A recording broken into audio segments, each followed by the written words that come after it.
मेरे प्यारे छात्रों, सीएम क्लासेस के इस वीडियो लेक्चर में आप सभी का बहुत बहुत स्वागत है। आज हम लोग वृत्त से संबंधित क्षेत्रफल के अंतर्गत कुछ और महत्वपूर्ण फॉर्मूला पर डिस्कस करेंगे जो केवल वृत्त से रिलेटेड हो। फिर से हम वृत्त से रिलेटेड कुछ टर्म पर डिस्कस कर लेते हैं। ये वृत्त हो गया, इसको ऐसे बीच से दो भाग में, ये केंद्र हो गया, ऐसे बीच से दो भाग में बांटे तो ये हो गया, प्रत्येक भाग एक अर्धवृत्त कहलाएगा। अब इसको इस तरह से यदि हम बीचों बीच एक और लाइन खींच दे तो ये 4 भाग हो गया, प्रत्येक भाग एक चतुर्थांश कहलाएगा। अब यदि हम वृत्त के अंदर एक दूसरा चित्र लेते हैं, वृत्त के अंदर एक केंद्र हो गया, एक त्रिज्या ऐसे एक त्रिज्या ऐसे खींच लेते हैं तो यह जो हिस्सा हुआ, यह जो क्षेत्र बना, इसको हम लोग त्रिज्यखंड कहेंगे। अब कोई वृत्त है, वृत्त के अंदर इस तरह से एक जीवा खींच ले, इस रेखा का नाम जीवा है। जीवा वृत्त को 2 भाग में बांटता है, तो ऊपर भाग बड़ा है, नीचे वाला भाग छोटा है, तो ये दीर्घ वृत्तखंड और ये लघु वृत्तखंड। इसको शॉर्टकट में सिर्फ लघु खंड या फिर दीर्घ खंड बोल सकते हैं, ठीक है। तो ये सारे टर्म जो है वह वृत्त से संबंधित है। उसके अलावा एक वृत्त ऐसे है, एक वृत्त ऐसे है, तो ये जो बाहर वाला आप देख रहे हो दूसरे वृत्त और पहले वृत्त के एक तरह से बीच वाला भाग, यह वलय कहलाता है, रिंग कहलाता है। क्या कहलाता है? वलय या फिर रिंग। तो हम लोग प्रत्येक टर्म के बारे में एक एक करके फॉर्मूला पर डिस्कस करेंगे। चलिए सबसे पहले हम लोग स्टार्ट करते हैं वृत्त पर। वृत्त, सर्किल,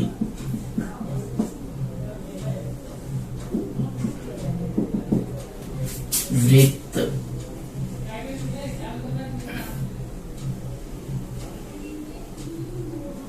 यह वृत्त हो गया, यह वृत्त का केंद्र हो गया, ये वृत्त का केंद्र, बाहर लिखते हैं ऐसे लाइन दे करके, ये वाला वृत्त के लिए केंद्र हो गया। ये चारों बगल का जो घेरा है इसको हम लोग परिधि कहेंगे।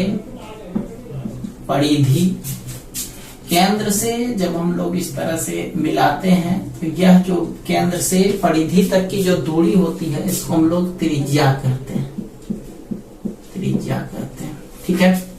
केंद्र से गुजरने वाला इस तरह से जो वृत्त को 2 जगह काटता है, वृत्त को 2 जगह काटता है लेकिन केंद्र से होकर के गुजरता है, इसका नाम है व्यास, ठीक है। ये पूरा रेखा का नाम व्यास है। व्यास में 2 त्रिज्या, एक त्रिज्या यहाँ से यहाँ, एक त्रिज्या यहाँ से यहाँ। व्यास जो है वह 2 त्रिज्या के बराबर होता है।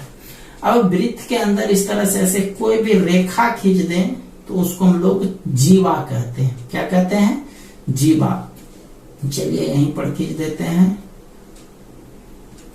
ये रहा, चलो यहाँ खींच दिया इस तरह से, ये हो गया, रेखा का नाम हो गया जीवा, ठीक है। तो ये वृत्त से संबंधित सारा टर्म हो गया। परिधि। चलिए अब आते हैं इससे संबंधित फॉर्मूला पर। सबसे पहला इसका क्षेत्रफल। वृत्त का क्षेत्रफल आप लोग 8 क्लास में भी पढ़े होंगे, पाई आर स्क्वायर होता है वृत्त का क्षेत्रफल। दूसरा आते हैं परिधि। परिधि हो गया 2 पाई आर। इसके बाद त्रिज्या पर आते हैं। त्रिज्या को हम लोग आर से सूचित करते हैं। एक त्रिज्या क्षेत्रफल दिया रहने पर और एक त्रिज्या परिधि दिया रहने पर, तो ये होता है क्षेत्रफल बटे पाई रूट अंडर। त्रिज्या का दूसरा फॉर्मूला परिधि बटे 2 पाई। त्रिज्या का तीसरा फॉर्मूला व्यास बटे 2, ठीक है। एक और परिधि का सूत्र लिख देते हैं।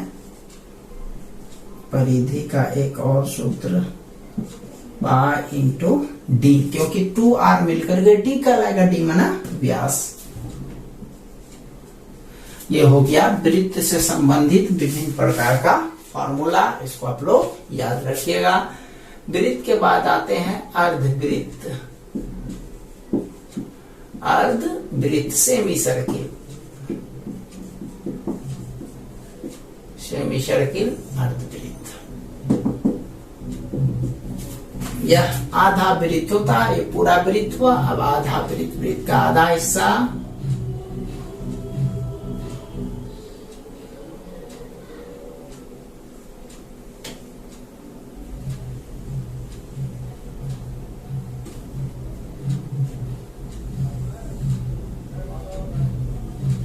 ठीक है।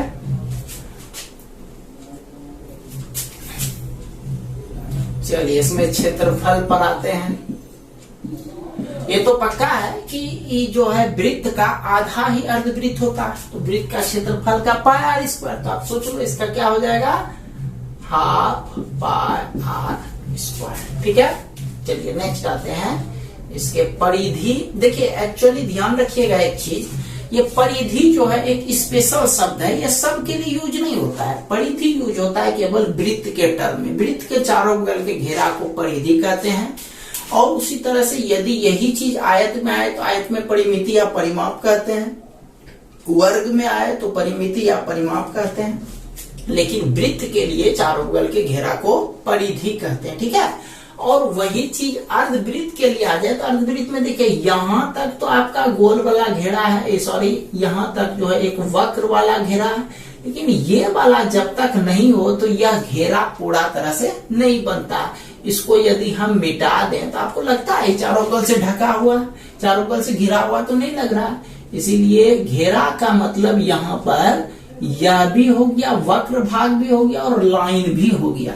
तो इसमें परिधि जानने के लिए आपको ये वाला हिस्सा ध्यान दीजिएगा, ये वाला हिस्सा भी चाहिए और ये वाला हिस्सा चाहिए। इसमें देखिए इसमें सिर्फ ये चारों बगल का हिस्सा ले, ये वाला बीच का जरूरत नहीं है, क्योंकि ये चारों बगल का हिस्सा लेने से ही आपका वृत्त का परिधि यानी वृत्त के चारों बगल का एक घेरा बन गया। ठीक है। तो इसीलिए इसमें देखिए चारों बगल का घेरा का सूत्र हो गया 2 पाई। सोचने वाला बात है, टोटल यहां से यहां तक, लेकिन अब सिर्फ उसका आधा लीजिएगा। कितने को लीजिएगा, देखिए सिर्फ यहां से लेकर के यहां तक लीजिएगा। तो जैसे ही पूरे 2 पाई था तो उसका आधा हो जाएगा सिर्फ पाई। 2 पाई का आधा इसमें 2 से भाग दिया, सिर्फ पाई। यानी ये यहां से यहां तक जो भाग होगा वो पाई आर होगा, और एक आर यहाँ का एक आर, चूंकि त्रिज्या 2 है तो पाई आर में 2 आर को जोड़ देंगे, वही इसका परिमिति का लगा। इसमें परिधि मत लिखिएगा, इसमें परिमिति या फिर परिमाप, परिमाप पाई आर प्लस 2 आर। ठीक है। Pi R plus 2 R. अब इसको ऐसा भी लिख सकते हैं, pi plus 2 into R. R को एक तरह से कॉमन ले लीजिए। चलिए अच्छा, इससे जो है त्रिज्या निकाल सकते हैं परिमाप से। त्रिज्या बराबर परिमाप बटे पाई प्लस 2। ठीक है। इसके लिए बस ये 3 फॉर्मूला आपको ध्यान रखना है। किसके लिए, अर्धवृत्त के लिए। चलिए आते हैं अब नेक्स्ट है त्रिज्यखंड।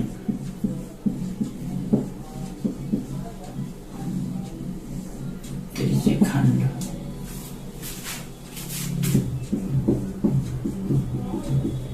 सेक्टर। ठीक है। सेक्टर त्रिज्यखंड, 2 त्रिज्या के खंड को त्रिज्यखंड कहते हैं। ये एक त्रिज्या, 2 त्रिज्या, ये मान लिया जाए ये वक्राकार घेरा है, ये आर, ये आर। ठीक है। तो इसमें क्षेत्रफल हो जाएगा त्रिज्यखंड का क्षेत्रफल थीटा बटे 360 इंटू पाई आर स्क्वायर। अब कहिएगा थीटा क्या होता है। थीटा इस दोनों के बीच जो कोण बनता है उसी को हम लोग थीटा करते हैं। ठीक है। अब जरा सा एक एग्जांपल के तौर पर सीखो आप लोग। आप जैसे बाइक का चक्का देखे होंगे, चक्का के बीच में इस तरह से अब तो खैर बड़ा बड़ा थी होने लगा, स्पोक उसको बोलते हैं, पहले छोटा छोटा स्पोक होता था। खैर तो ये जो 2 स्पोक के बीच का जो ये जगह है ये क्या कहलाएगा, यह त्रिज्यखंड कहलाएगा। क्या कहलाएगा? त्रिज्यखंड। अच्छा, दूसरा एग्जांपल आप एक घड़ी ले लीजिए। हालांकि घड़ी में 3 सुई होता है। मान लिया जहां मिनट का सुई पहले यहाँ पर 3 पर था, अब मिनट का सुई 5 पर आ गया, तो इसके बीच कितना क्षेत्र घिरा? तो यह जो घिरा हुआ क्षेत्र है यह क्या कहलाया? एक त्रिज्यखंड कहलाया। ध्यान में रहा, हम 2 चीज का बात किए, मोटरसाइकिल, बाइक या फिर साइकिल का स्पोक के बीच का जगह बताया, वह एक त्रिज्यखंड की तरह काम करता है। उसके बाद बताया कि घड़ी का मिनट का सुई 3 पर था, फिर 5 पर चला गया, तो उसके बीच का जो घिरा हुआ क्षेत्र हुआ वह भी किसका काम करेगा? वह भी एक त्रिज्यखंड का काम करेगा। तो यही त्रिज्यखंड है। तो त्रिज्यखंड का क्षेत्रफल थीटा बटे 360 पाई आर स्क्वायर। अब कहिएगा त्रिज्यखंड में परिमिति नहीं होता है, बिल्कुल हो सकता है। तो परिमिति में ये देखिए, ये चाप हो गया, ये सिर्फ चाप कहलाएगा, इसको चाप बोलेंगे। और चाप में एक आर इधर एक आर इधर, 2 आर जोड़िएगा तो ये परिमाप हो जाएगा। तो पहले हम लोग चाप की लंबाई लिखते हैं। चाप की लंबाई थीटा बटे 360 2 पाई आर। देखिए, इसको याद रखने के लिए ऐसा लिखा गया, इसे 2 से घटा देंगे तो 180 बार में कट जाएगा। तो कुछ बुक लिखता है पाई थीटा बटे 180 पाई, तो 2 से कटा दिया तो खैर 180 होगा ही। ये इसीलिए आप लोग को ऐसा ही लिख दिया ताकि याद करने में आसानी रहे कि क्षेत्रफल में जो वृत्त का क्षेत्रफल होता है पाई आर स्क्वायर, वो यूज किए हैं। और चाप की लंबाई में थीटा बटे 360 तो दोनों में मिल रहा है, तो चाप की लंबाई में जो परिधि का सूत्र होता है 2 पाई आर, वो यूज किया। ठीक है, ये याद रखिएगा। उसके बाद इसका परिमाप, हालांकि परिमाप इसमें जनरली नहीं पूछा जाता है बोर्ड एग्जामिनेशन में, फिर भी आप सूत्र के तौर पर याद रखिएगा। थीटा बटे 360 2 पाई आर प्लस 2 आर। एक आर इधर का एक आर इधर जुट करके तभी यह चारों घर का घेरा बनाता है। ये हो गया परिमाप का सूत्र। चलिए लिख लीजिए। चलिए ठीक है, आते हैं नेक्स्ट फॉर्मूला पर।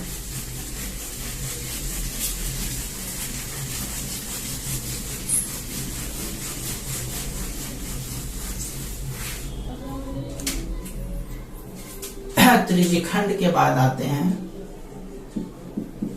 वृत्तखंड, सेगमेंट।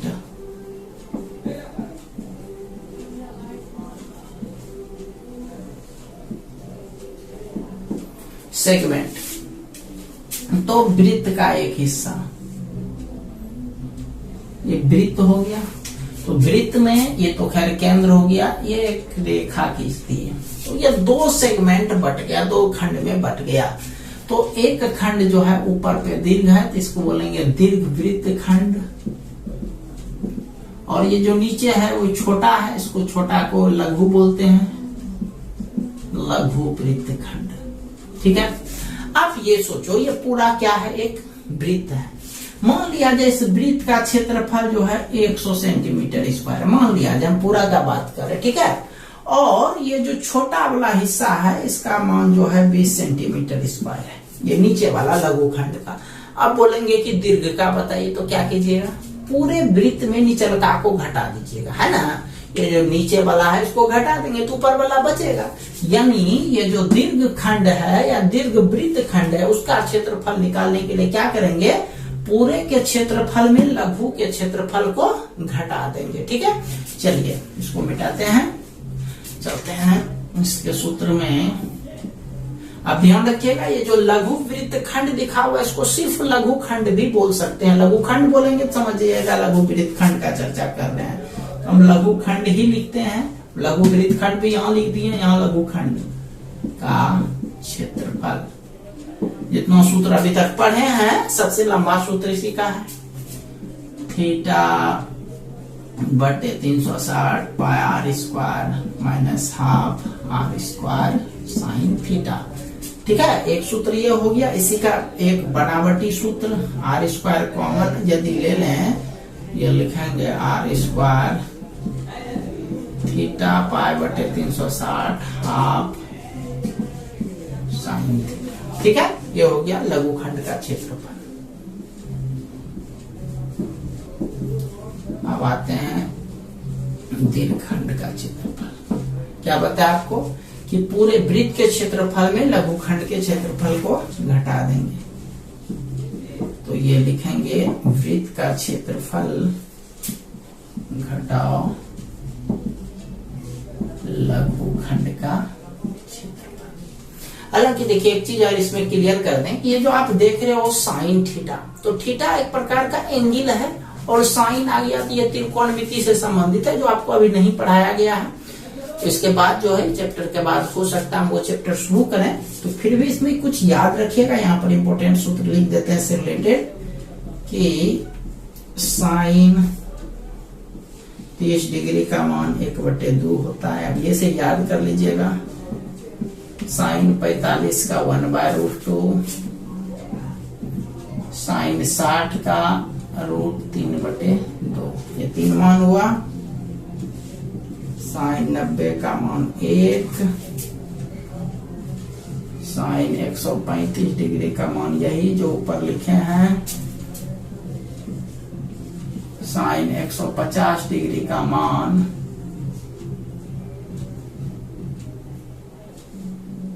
1/2 होता है। साइन 120 डिग्री का मान √3/2 होता है। ठीक है, इतना मान आप लोग को याद रखना है, क्योंकि इस सवाल को जब बनाएंगे वृत्तखंड से संबंधित तो उसमें यूज होगा। ठीक है, इसको लिख लीजिए।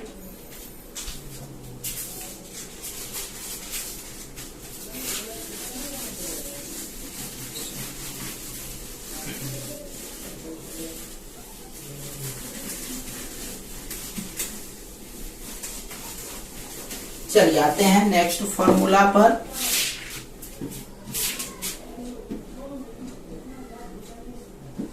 चतुर्थांश क्वाड्रेंट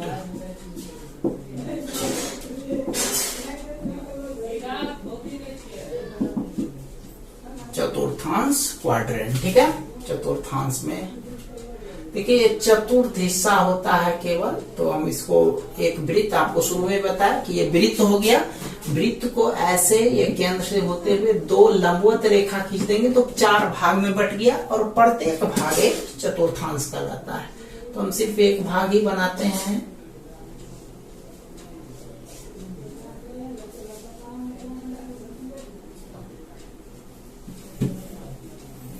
ये हो गया आपका चतुर्थांश। ये R हो गया, एक और R हो गया। अब इसका क्षेत्रफल पर चलते हैं, तो ये देखो वृत्त का क्षेत्रफल का 1/4 है, जिसको लिखेंगे 1/4 πr²। ठीक, अच्छा आप देखो ये जो चाप है, केवल हम चाप का मतलब यहां से यहां तक, ये जो सिर्फ वक्र भाग है उसी को चाप कहेंगे। तो ये जो पूरा वृत्त होता है, पूरा चारों बगल का घेरा होता है, वो 2πr होता है। और उसका 1/4 हिस्सा जानना चाहेंगे, जैसे आधा जानना चाहेंगे तो इसमें 2 से भाग देंगे, और केवल 4 भाग में से 1 भाग जानना है तो इसमें 4 से भाग देंगे। तो ये वाला हो गया πr/2, इतना गो भाग। तो इतना गो भाग हो जाएगा πr/2, और एक आर यहाँ का, एक आर यहाँ का, दोनों जुट जाएगा। यानी इसका यदि परिमाप का बात करें, चतुर्थांश का परिमाप, तो ये हो जाएगा πr/2 + 2r। इसमें आप r को कॉमन ले सकते हो, π/2 + 2 × r। ये हो गया चतुर्थांश का क्षेत्रफल। ठीक है, चलिए अब आते हैं वलय पर। वलय रिंग,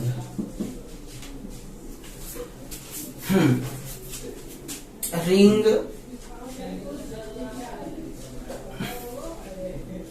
ये केंद्र, ये हो गया वृत्त।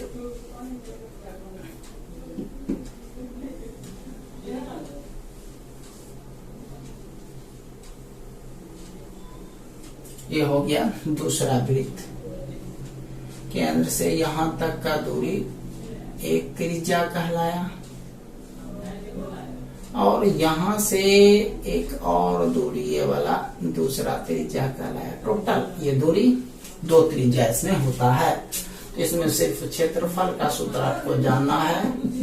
तो बड़ा वृत्त में छोटा वृत्त को घटा देना। देखिए ये वाला हिस्सा, ये हम थोड़ा सा कलर कर रहे हैं, इसी हिस्सा का नाम वलय है। इसका क्षेत्रफल पाई बड़ी आर स्क्वायर माइनस छोटी आर स्क्वायर, जहां बड़ी आर जो है वह बाह्य वृत्त है,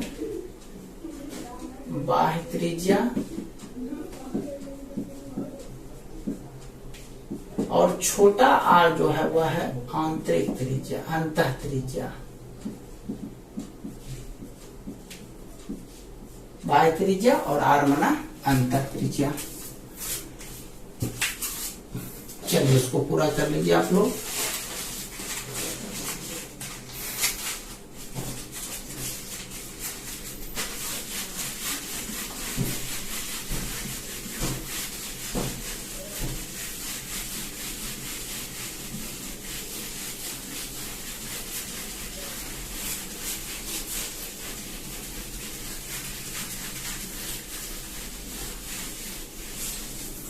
चलिए अब कुछ और चीज पर डिस्कस कर लेते हैं जो सवाल में अक्सर पूछा जाता है। तो